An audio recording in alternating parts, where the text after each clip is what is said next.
예, 지난 시간에는 파스타 숙녀에게 있어서 고통 자체가 정말 좋아서 인간적으로 봐서 뭐 이렇게 약간 다른 쪽으로 그런 것은 아니고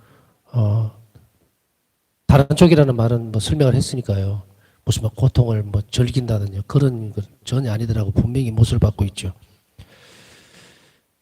우리처럼 마찬가지로 고통에 대해서는 너무도 힘들고 어려웠다고 하는 것을 파우사 성녀도 똑같이 느끼셨고, 그러나 그것이 어떻게 변화되어 가는지 그것을 통해서 그 의미와 뜻을 분명하게 알아듣고, 그리고 그것이 예수님을 닮을 수 있는 길이라는 것, 예수님을 사랑할 수 있는 길이라는 것을 아신 성녀는 그 부분을 이제 점진적으로 더 찾아 나서게 됩니다. 그래서 일반적인 고통이라는 말로 뭐 설명하기보다는 전에 설명드렸듯이 예수님과 연관되어 있다.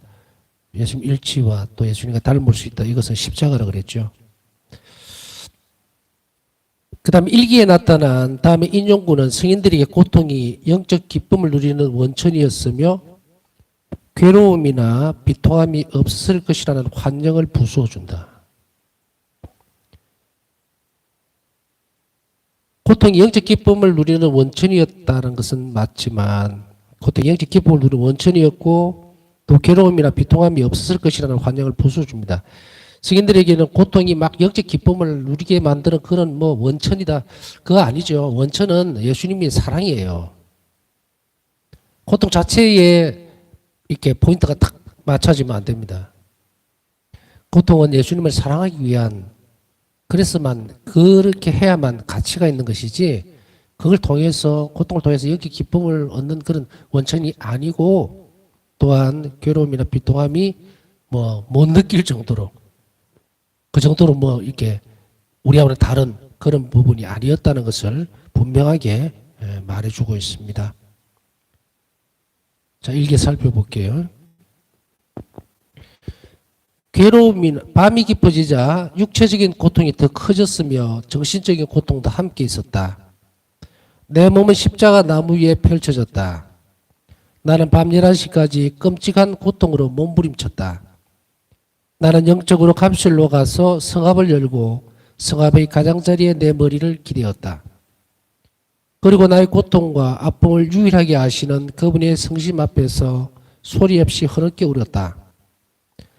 나는 고통의 감미로움을 체험했고 내 영혼은 이 감미로운 괴로움을 원하게 되었다. 나는 세상의 어떤 부활을 준다고 해도 이것과 바꾸지 않을 것이다. 일기 1454번. 얼마나 힘이 들었을지 간략하게 적고 있습니다만은 육체적이면서 동시에 그 정신적인 고통. 이 결핵을 저도 알아봤지만 밤이 되면 더 심해요. 이 모든 병이 다 그렇죠. 낮보다는 이상하게도 뭐 신체적인 조건이나 환경이 그렇게 바뀌는가 봐요. 밤이 되면. 그래서 고통이 더 커집니다. 마찬가지로 파우사 성녀도 십자가 나무에 정말 펼쳐졌다는 것은 그게 똑같이 예수님처럼 그런 끔찍한 고통 그 정도로 아주 극심한 영적으로 또한 육체적으로 고통을 겪었다고 얘기를 하는데 근데 이 다음에 바우사 성녀의 태도 어떻게 하셨을까를 살펴보면 영적으로 감실로 가서 예수님께 기대었다. 성압을 열고 성압 가장자리에 내 머리를 기대었다. 성압은 아시죠? 성체를 담는 그릇을 성합이라 그래요.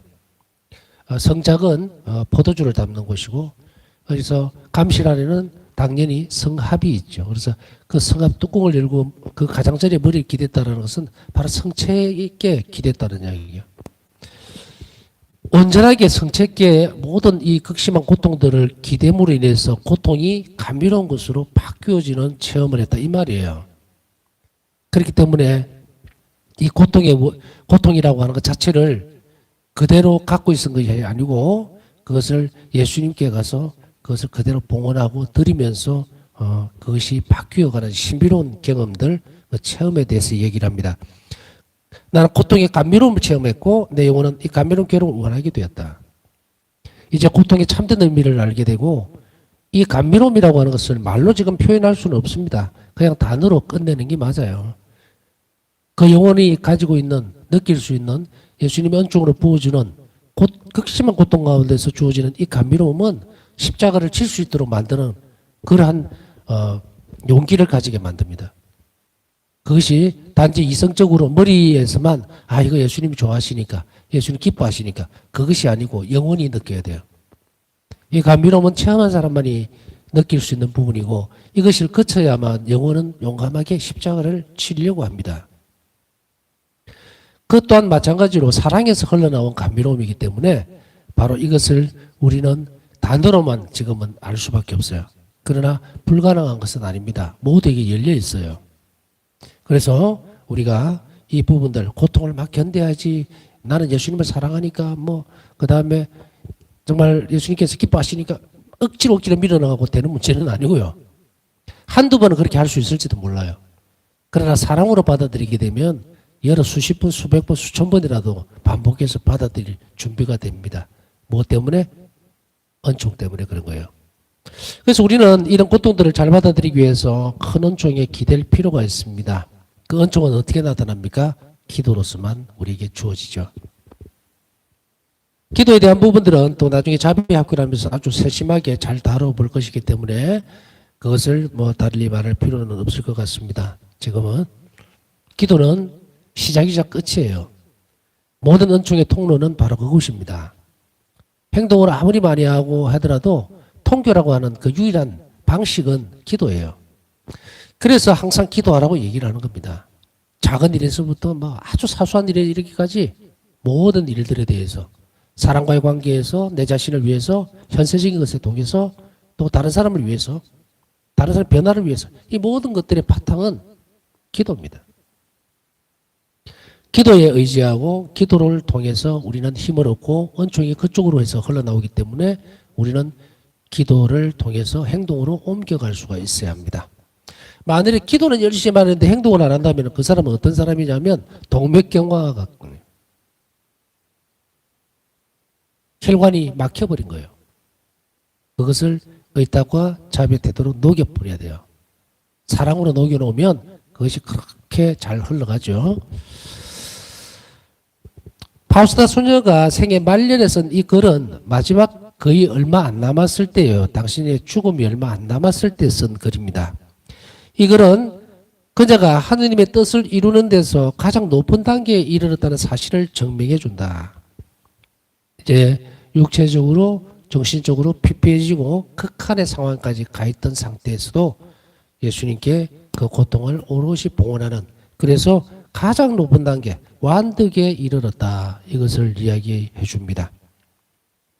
이 단계의 영혼은 모든 고통을 기쁨과 사랑으로 받아들이며 고통에 대한 두려움도 없을 뿐더러 그것을 피하려고도 하지 않는다. 이 단계, 마지막 단계에 이르는 영혼은 고통을 피하려고 하지도 않고 모든 것을 사랑으로 받아들이고 두려움도 없고 그것을 피하려고도 안 하고 그냥 계속 하는 거예요. 온전히. 그것은 바로 모든 고통을 기쁨과 사랑으로 받아들이기 때문입니다. 완전한 단계에 이르러 있는 영혼들이 바로 이 모습이다라고 파우스타 성녀는 우리에게 알려줍니다. 왜냐하면 완전한 의탁이 두려움을 몰아내고 극심한 괴로움 속에서도 영혼을 초자연적인 감미로움으로 가득 채우기 때문이다. 초자연적인 감미로움은 초자연적인 사랑이에요. 사랑에서부터 흘러나오죠.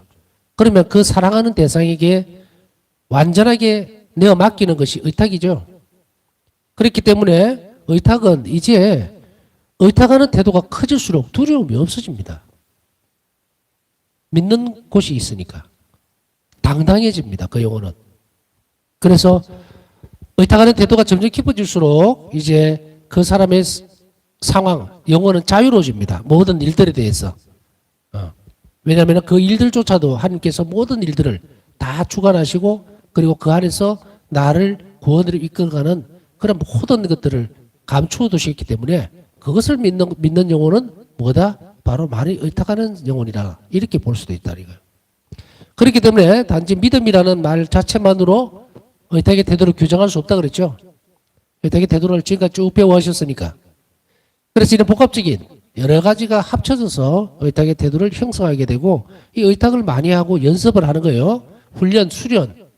그것을 많이 연습한 영혼일수록 의탁하는 태도가 커지고 이 영혼은 두려움이 없게 되고 모든 세상 일들, 하루의 삶을 당당하게 맞아들입니다. 지금 몇 개월 동안 쭉 의탁의 학교를 공부하면서 여러분들은 어떤 변화가 있었는지 잘 살펴볼 필요가 있습니다. 하나 예를 들어서 그전보다는 걱정이 많이 줄어든 것 같다. 예수님께서 나를 잘 지키고 계신다는 그런 확신이 선다.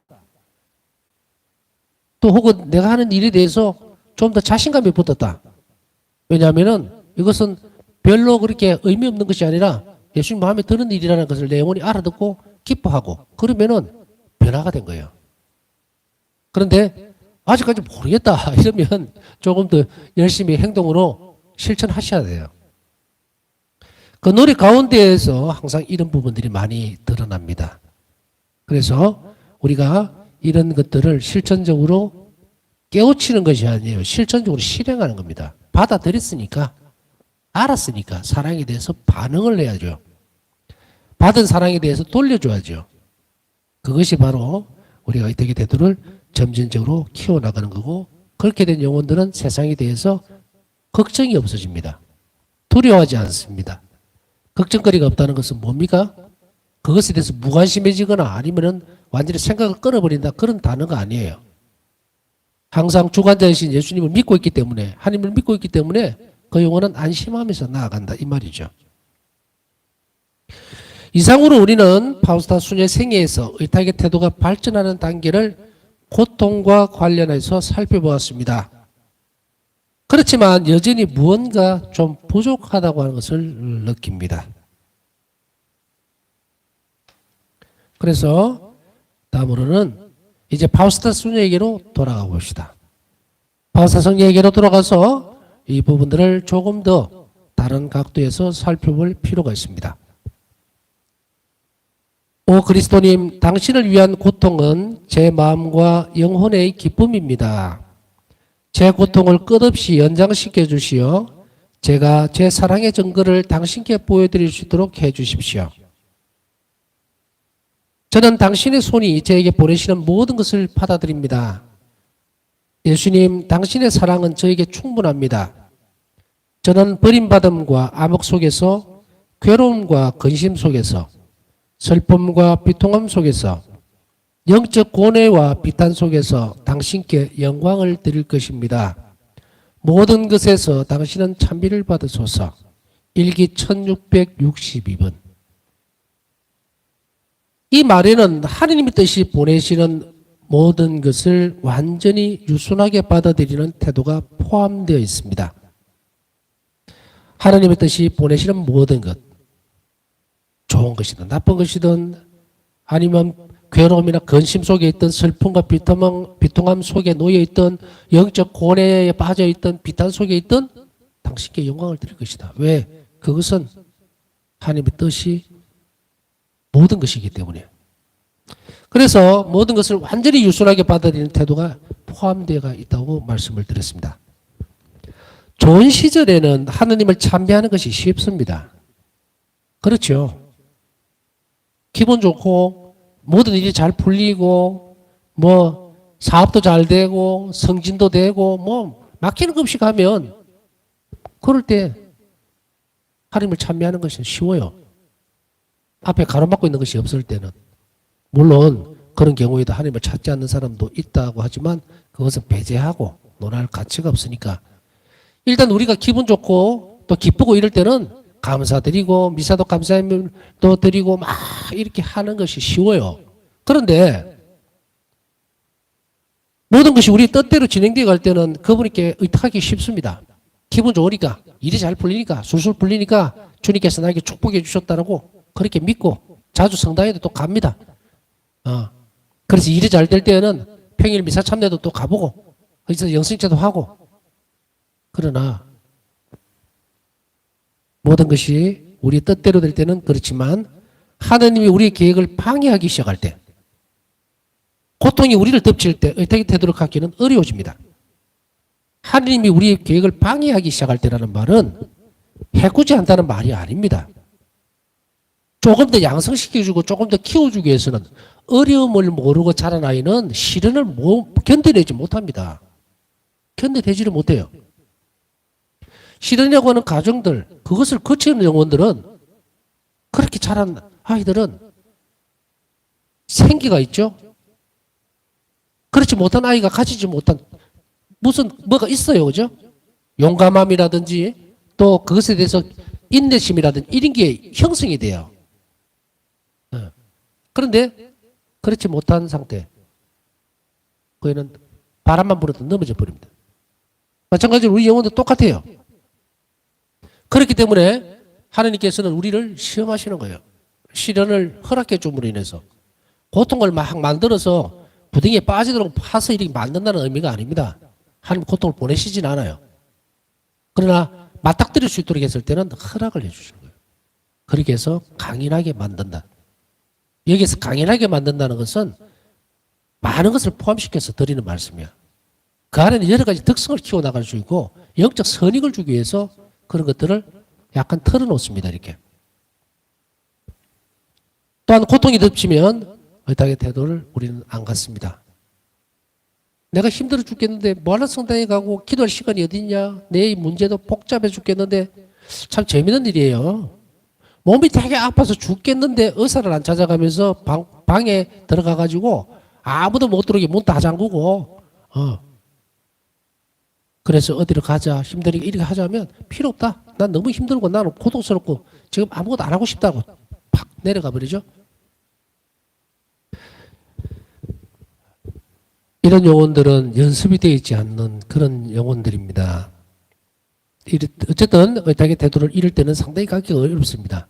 그러나 하나님 목소리 귀를 잘 기울이고 그리고 하나님 빛을 잘 찾아가는 영혼은 어려울 때일수록 마치 어린아이가 힘든 일이 있으면 부모에게 막 뛰어가죠. 집으로 뛰어가서 도와달라고 하듯이 적시로 어디로 가는가? 그 영혼은 예수님께로 향합니다. 평상시에는 그래도 뭐 미사 참례도 좀 하고 간간히 성체조비도 하고 하던 영혼이 그런 영혼들은 하나님의 빛을 빨리 아는 영혼은 어려움이 확 닥치게 되면 적시로 예수님께 더 가까이 가려고 노력을 해요. 미사를 더 참례를 한다든지 아니면 성시간을 더 열심히 한다든지 그 시간 날 때마다 성당에 가서 성체 앞에 가서 예수님과 계속 만남을 가진다든지 이런 형태로 바뀌어야 되는데 참 어렵습니다. 요즘은 팬데믹이라서 좀 그렇다 치더라도 팬데믹이 아니었을 때도 재본당 신포할 때도 마찬가지였지만 특수사목을 하면서 여러 본당을 거쳐서 이렇게 덤사루도 해보고 옆에서도 자주 가서 이리 왔다 갔다 해보고 이러지만 성당에 사람이 없어요. 낮에 가보면 사람이 없어요. 물론 직장 생활하고 바쁘고 뭐 일이 많아서 그렇다 하더라도 전체 신자가 다 그렇습니까? 최소한 한두 명은 있어야 되는데 없어요. 옛날에는 수도자들이 시간이 되면 성물들 하기 위해서 그래도 자리를 지키고 있었는데 요즘은 본당마다 또 수녀님들 안 계시는 본당도 많고 하다 보니까 그래서 그런지는 모르겠어요. 때때로 가보면은 다른 본당에 미사를 부탁받아서 가고 할 때는 조금 일찍 나서는 경우가 있어요. 그러면 일찍 나서게 되면은 적어도 30분 내지 1시간 전에 40분 전에 50분 전에 이렇게 가거든요. 그럼 성당에 먼저 가서 이제 감실 인사를 하죠. 성당에 가면 사람이 아무도 없어요. 아무도 없어요. 그러니 이렇게 비어있는 성당, 텅텅 비어있는 성당 그거를 비단 문을 닫아놨다고 해서 되는 것은 아닌 것 같은데 여하튼 상황에 따라서 다 틀리니까 본당이 요즘 같은 경우에는 더더욱 그렇고 또 밤 시간이 되면 밤 시간을 얘기하는 것이 아니에요. 그렇다고 하더라도 뭐 직장 생활하는 사람이 그 시간에 성체주의하러 올 수는 없지 않습니까? 그런 것들을 또 하는 이야기가 아니라 적어도 좀 낮 시간이 자유롭거나 시간이 조금 있는 분들은 그 자리를 지켜줘야 되는데 그런 것을 못 본 것이 참 아쉽다는 생각이 늘 듭니다. 여하튼 이렇게 힘이 들면 바로 예수님께 더 가까이 가고 그리고 그분께 의지해야 되는데 그렇지를 않다. 고통이 우리를 덮칠 때, 이럴 때 하나님께 자신을 내맡기는 것이, 그리고 자신을 힘들게 하는 그 일이 하나님의 뜻 안에서 보이지는 않지만 아주 중요한 일이며 하나님의 선하심의 표현이라는 것을 확신한 것이 얼마나 어려운가. 얼마나 어려운가. 눈에 보이지도 않고 잡히지도 않지만 그러나 그 안에 선함이, 아버지의 선함에 의해서 나에게 좋은 것을 주시리라고 하는 그것을 찾아보는 것이 얼마나 어려운가, 이 말입니다. 우리는 드러나는 현상들만 봅니다. 고통스러우면 고통스럽고, 아프면 아프고, 일이 꼬여있으면 복잡한 그 상황, 그것만 바라보죠. 그 안에서 하나님의 뜻을 찾고 하나님의 선하심이 그 안에 있다는 것은 덜 평상시에 우리의 기도나 모든 의탁의 태도를 키워나가는 그 과정 안에서 특별히 아버지의 선함에 대해서, 아버지께서는 선하시고 또한 하나님께서는 어떤 일도 당신 허락 없이는 나에게 일어나지 않는다라고 하는 그런 확신들, 그 확신은 어디서 나옵니까? 믿음에, 그 믿음은 어디서 나와요? 사랑에서. 하나님을 사랑하는 사람은 확실하게 믿게 됩니다. 그리고 어떤 경우에도 그분의 말을 따라가게 되죠. 여하튼 이렇게 하나님 뜻 안에서 보이지는 않지만 이런 것들을 찾아내는 것이 얼마나 어렵고 자신을 맡기는 것이 힘든 것인가. 분명히 십자가 그 자체는 역설이며 불합리한 것이다. 역설적이라고 지난번 시간에 말씀드렸어요. 역설적입니다. 십자가. 비참함이에요. 그런데 제 안에 구원이 있다고. 저 십자가를 위해서 부활이 일어났다고. 역설적이죠. 사람들이 봤을 때는 굉장히 어리석은 그런 것인데도 불구하고 불합리하고 역설적이지만 하나님의 계획은 그게 아니다. 신앙의 눈은 다른 눈이다. 일반인들이 보는 눈하고는 완전히 다르다. 그렇기 때문에 그 십자가를 하나님 손에서 받는다는 것은 하나님께 의탁한다는 확실한 증거가 된다. 십자가를 하나님의 손에서 받는다는 것이 무슨 의미인가? 하나님께서 허락해 주신 것을 내가 받아들인다는 뜻이에요. 그것을 받아들일 때에 나는 의탁한다는 확실한 증거가 된다. 때때로 이 의탁의 태도는 흔들린다.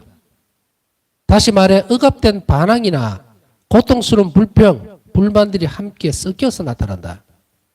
그러나 모든 고통을 받아들이는 것, 그것이 완전한 의탁이다.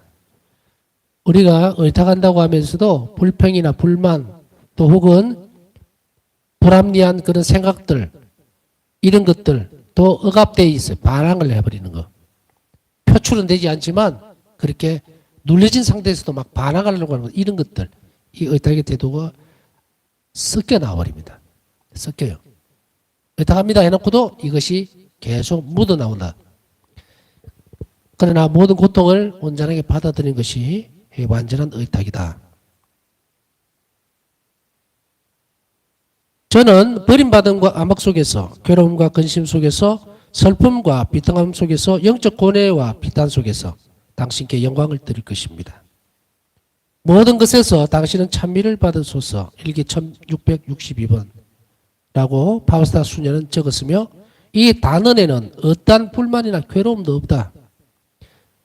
성령의 말에는 완전한 평화, 완전한 의탁이 스며들어 있다. 어떤 불평과 불만 쪽도 이 안에서는 발견될 수가 없습니다. 스스로 평화로운 가운데 모든 것을 받아들이고 있는 그런 의탁이 스며들어 있습니다. 생애 말년에 바우사 성인은 개인적인 영적 고찰을 하면서 예수님 생애의 전 신비를 자신의 삶으로 살았다고 말했습니다. 사람이 되신 하느님의 삶은 십자가에서 그 정점을 얻었기 때문에 바우사 성령의 삶의 남은 시간도 역시 굳은 의탁의 끈을 놓지 않은 채 갈바리아에서 예수님과 함께하는 시간이었다. 그렇죠. 극심한 고통 가운데서도 십자가에 매달려 있는 예수님과 같아지려고 했습니다. 바우사 성령은 이렇게 기도했습니다. 나 예수님, 이제 저는 제 생애 내내 당신을 따랐다는 것을 압니다. 어린 시절, 젊은 시절, 성소, 사도직, 타볼산, 겟세마네, 그리고 이제 저는 이미 갈바리아에서 당신과 함께 있습니다. 저는 기꺼이 십자가에 못 박히기를 원했고 지금은 진실로 이미 십자가에 못 박혀 있습니다. 비록 제가 조금 더 걸어갈 수 있을지라도 저는 이미 십자가에 매달려 있습니다. 그리고 저는 당신의 십자가에서 흘러나오는 힘을 저에게 주시리라는 것을, 오직 당신만이 제가 버틸 수 있는 힘이 되어 주시리라는 것을 분명히 압니다. 종종 십자가에서 내려오너라 라고 부르는 유혹의 목소리를 듣지만 하나님의 힘이 저를 강하게 해주십니다. 고독과 암흑 그리고 온갖 종류의 고통이 제 마음을 내려치지만 하나님의 신비로운 힘이 저를 지탱해 주시고 강하게 해주십니다. 저는 이 잔의 마지막 한 방울까지도 마시기를 원합니다. 저는 올리브 동산에서 저를 떠받쳐 주셨던 당신의 은총이 지금 갈바리에서도 저를 떠받쳐 주시리라는 것을 굳게 믿습니다. 일기 1580분.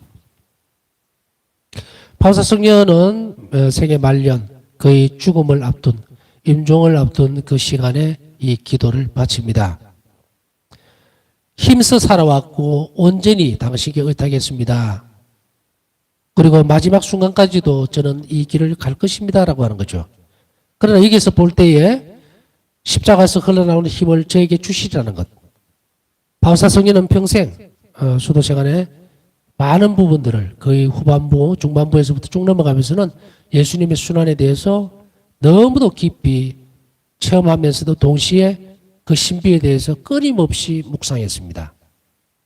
바우사 성녀의 십자가에 저는 달려 있습니다는 이 말이 그냥 나온 말이 아니고, 그렇다고 해서 당신이 늘 십자가에 달리려고 하는 그런 원의를 표현한 것도 아니고 실제로 거기에 영적으로 묶여 있었습니다.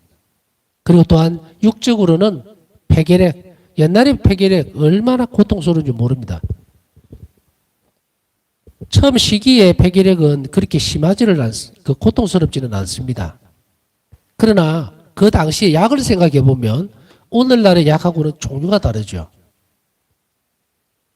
제가 폐결핵 약을 먹을 때는 여러 종류의 약들이 있었습니다. 굉장히 독합니다.